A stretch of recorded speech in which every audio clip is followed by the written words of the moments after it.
Assalamualaikum warahmatullahi wabarakatuh dan salam sejahtera. Nama saya Namor Ali Marsuna. Saat ini saya sedang menjalani kuliah di Universitas Sarjito Indonesia jurusan Psikologi. Dan dalam video ini saya akan membahas gangguan somatoform sebagai bagian dari UTS Psikologi Abnormal. Saya akan mengangkat satu kasus nyata, menjelaskan definisi gangguan somatoform, lalu menganalisisnya dengan 4 teori utama, yaitu psikoanalisa, behavioristik, kognitif, dan biologis. Di akhir saya akan membandingkan kekuatan dan kelemahan masing-masing teori. Baiklah, kita mulai. Kasus yang saya ambil berasal dari laporan psikiatri Rian Novia tahun 2013.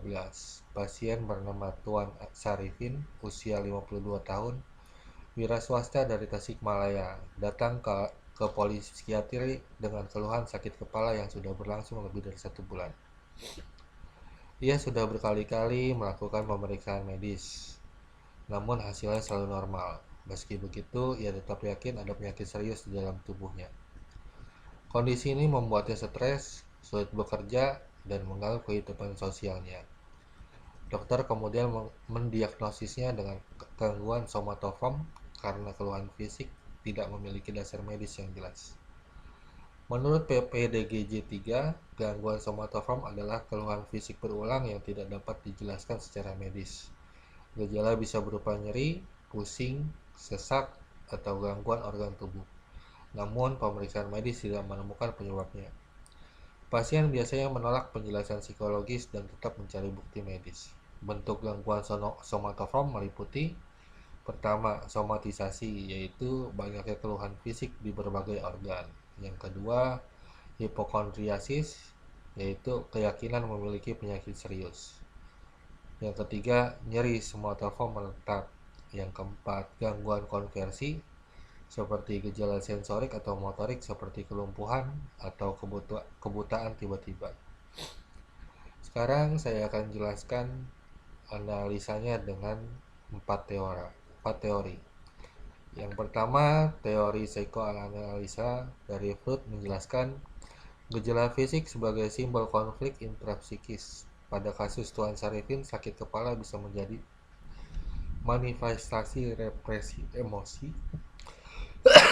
atau konflik batin yang tidak disadari. Analisa teori yang kedua berdasarkan behavioristik, melihat gejala sebagai perilaku yang diperkuat, misalnya sakit pada kepala Tuan Sarifin mendapat perhatian dari keluarga sehingga perilaku sakit diperkuat secara tidak sadar. Yang ketiga, berdasarkan teori kognitif, menekankan salah investasi sensasi tubuh Tuan Sarifin mungkin menafsirkan rasa pusing biasa sebagai tanda penyakit serius sehingga muncul pikiran negatif berulang. Yang keempat, berdasarkan teori psikologis, analisanya mengaitkan dengan kemungkinan abnormalitas sistem limbik atau perbedaan struktur otak. Meski hasil medis normal, ada kemungkinan predisposisi biologis yang membuat pasien lebih sensitif terhadap sensasi tubuh. Berikut perbandingan kekuatan dan kelemahan keempat teori. Yang pertama, teori psikoanalisa kuat menjelaskan simbolik, namun lemah karena sulit dibuktikan secara empiris. Yang kedua, teori behavioristik kuat menjelaskan reinforcement sosial, lemah karena mengabaikan faktor internal. Yang ketiga, teori kognitif kuat menjelaskan persepsi salah, namun lemah bila ada faktor biologis dominan.